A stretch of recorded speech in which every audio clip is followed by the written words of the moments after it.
औज़ु बिल्लाहि मिनश्शैतानिर्रजीम बिस्मिल्लाहिर्रहमानिर्रहीम। आज हमारा बेटा पार्ट स्टार्ट होने लगा फिजियोलॉजी का। इससे पहले हमने 200 मरूजियाँ पढ़ी हैं एनाटॉमी की। तो एनाटॉमी के बाद दूसरा हिस्सा कौन सा है? फिजियोलॉजी का। तो ये हमारे कैटेगरी बी पार्ट फर्स्ट के लेक्चर चल रहे हैं फार्मेसी टेक्नीशियन के। तो ये हमारा फिजियोलॉजी है। Physiology is the study of body function. Face से फिजियोलॉजी, फेस से फंक्शन ऐसे याद कर सकते हो। ये डेफिनेशन भी है बेटा। Physiology is the study of body function. ठीक हो गया बेटा।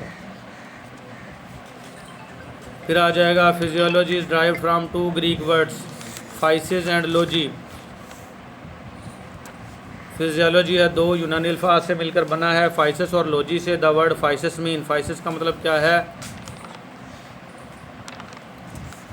फर्स्ट ये नेचर। फाइसिस का मतलब क्या है? नेचर है बेटा। फाइसिस का मतलब बेटा नेचर है। Which statement is not true about physiology. Physiology के लिए कौन सी स्टेटमेंट दुरुस्त नहीं है? It involve the type of organism like human physiology. ये बात दुरुस्त है बेटा। इसमें मुख्तलिफ़ किस्म के जानदार शामिल हैं, जैसे इंसानों की फिजियोलॉजी आ गई।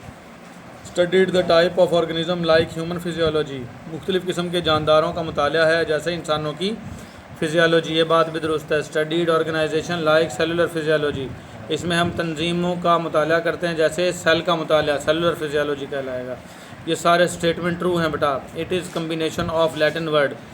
ये लातीनी अल्फाज का मजमूआ है, ये गलत है बेटा। ये ग्रीक अल्फाज, यूनानी अल्फाज का मजमूआ। अभी हम पढ़ के आए इसे ऊपर वाली मरूजी में। तो ये लातीनी अल्फाज का मजमूआ नहीं है। किसका है? यूनानी का, ग्रीक्स का है। सेल क्या है? Structural and functional unit of cell of life is called cell. जानदारों की ज़िंदगी की साख्त और फेल की बुनियादी इकाई क्या कहलाता है? सेल कहलाता है बेटा। Who is self replicating organelle. जो खुद ब खुद अपनी तादाद बढ़ाता है और सेल के अंदर पाया जाता है, सेल का हिस्सा, वो ऑर्गेनेली कहलाता है बेटा। और वो कौन सा? माइटोकॉन्ड्रिया। वैसे सेल के अंदर तकरीबन 1 दर्जन के करीब ऑर्गेनेली पाए जाते हैं सेल के हिस्से। Mitochondria, Golgi bodies, Golgi complex, smooth endoplasmic reticulum, rough endoplasmic reticulum, plasmids, centrioles, centrosome, nucleus, बहुत सारे पाए जाते हैं। लेकिन वो जो खुद ब खुद अपनी नस्ल बढ़ाता है वो कौन सा है? माइटोकॉन्ड्रिया। माइटोकॉन्ड्रिया का power house of the cell भी कहते हैं बेटा। तो high energy phosphate compound are synthesise by mitochondria. ये एक मरूजी हम बीच में खा गए। Which one of responsible for packing and formation of lysosome. जो पैकिंग का और लाइसोसोम बनाने का जिम्मेदार है वो कौन है? वो गोल्जी बॉडी है, हमारे सेल में पाया जाता है। हाई एनर्जी फॉस्फेट कंपाउंड और synthesise. High energy phosphate compound कौन तैयार करता है? माइटोकॉन्ड्रिया। इसलिए इसको power house of the cell भी कहते हैं। Physiological reproductive function are governed by nucleus. जो सेल के तबी काम हैं, तौलीदी काम हैं, उनको कंट्रोल कौन करता है? न्यूक्लियस। इसलिए control house of the cell भी कहते हैं न्यूक्लियस को। अगर एक अंडे को हम सेल तस्वर कर ले तो उसकी जर्दी क्या कहलाएगी? न्यूक्लियस कहलाएगी। तो ये सारे काम उसमें न्यूक्लियस में होते हैं, जर्दी में। Cell membrane is lipid bilayer. Cell membrane जो है वो चिकनाई की 2 तहों पर मुश्तमिल होती है। जैसे बर्गर होता है, बर्गर के ऊपर एक पीस ऊपर होता है डबल रोटी का और एक नीचे होता है। सैंडविच भी ऐसे ही होता है। तो इसी तरीके से ये लिपिड बाइलेयर होता है बेटा। Mitochondria wide as. Mitochondria 0.5 micrometre चौड़ा होता है, as length up to 1 micrometre wide. और इसकी लंबाई जो है 1 माइक्रोमीटर होती है। तो ये ए ऑप्शन दुरुस्त है इसका। Power house of the cell mitochondria, मैं ऊपर बता चुका हूँ। Power house of the cell कौन सा है? माइटोकॉन्ड्रिया होता है। Chromosome are enclose in the nucleus. Chromosome किस में पाए जाते हैं? न्यूक्लियस में, यानी जर्दी में। Transcription and translation process performed by ribosome. Transcription का और ट्रांसलेशन का प्रोसेस जो है ये कोडिंग होती है बेटा। कोडिंग होती है, अल्लाह पाक की तरफ से कोड की सूरत में हमारे जीन्स आते हैं। 23 जीन्स माँ की तरफ से, 23 बाप की तरफ से। कुछ खसूसियात माँ जैसी, कुछ बाप जैसी। तो खसूसियात का मुंतकिल होना, इसकी लड़का बनाना, लड़की बनानी है, बाल सीधे रखने, घुंघराले बनाने हैं, कद लंबा रखना है, छोटा रखना है, रंग काला बनाना है, गोरा बनाना है। ये सारी की सारी इन्फॉर्मेशन किस में होती है? जीन्स में। और जीन्स की ट्रांसक्रिप्शन करना, भाई कौन कौन सी इन्फॉर्मेशन आई है, और उसको ट्रांसलेट करके प्रोटीन तैयार करना, ये सारा काम किसका है? राइबोसोम का। ठीक हो गया। फिर आ जाएगा pyruvic acid, amino acid and fatty acid are converted into acetyl choline A. Pyruvic acid, amino acid और फैटी एसिड तब्दील होते हैं एसिटाइल कोलाइन ए में।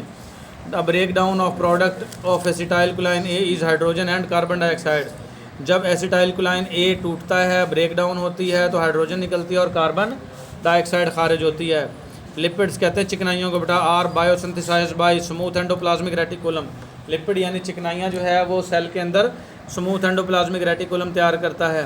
The surface of rough endoplasmic reticulum is attach ribosome. जो rough endoplasmic reticulum है, खुरदरा, rough endoplasmic reticulum कहते हैं, rough कहते हैं खुरदरे को, तो किसकी वजह से होता है, इसके साथ राइबोसोम अटैच होते हैं, उसकी वजह से होता है ये अटैच। जो है राइबोसोम जो है वो ग्रैनुलर दानेदार साख्ते हैं, जिसकी वजह से कोई भी पूछ भी सकता है कि रफ एंडोप्लाज्मिक रेटिकुलम को रफ क्यों कहते हैं, तो आपने बताना है इसके साथ राइबोसोम अटैच होते हैं। और कोई फंक्शन पूछ ले तो रफ एंडोप्लाज्मिक रेटिकुलम का काम क्या है, तो आपने राइबोसोम का ही काम बता देना। राइबोसोम का काम प्रोटीन तैयार करवाना, तो इसके साथ राइबोसोम ही जुड़े होंगे, तो रफ एंडोप्लाज्मिक रेटिकुलम का काम भी क्या हो गया, प्रोटीन तैयार करवाना है। Endoplasm is near to nucleus. Endoplasm किसके करीब होता है, न्यूक्लियस के करीब होता है। ये न्यूक्लियस है बेटा, ये देखें पिक्चर के अंदर यहाँ, और ये इसके करीब करीब ये एंडोप्लाज्मिक रेटिकुलम है। दो किस्में होती हैं एंडोप्लाज्मिक रेटिकुलम की, एक स्मूथ एंडोप्लाज्मिक रेटिकुलम और एक रफ एंडोप्लाज्मिक रेटिकुलम। ये जिसके ऊपर दाने नहीं हैं ये स्मूथ कहलाता है, और जिसके ऊपर ये दाने हैं, ये राइबोसोम जुड़े हुए हैं, ये रफ कहलाता है।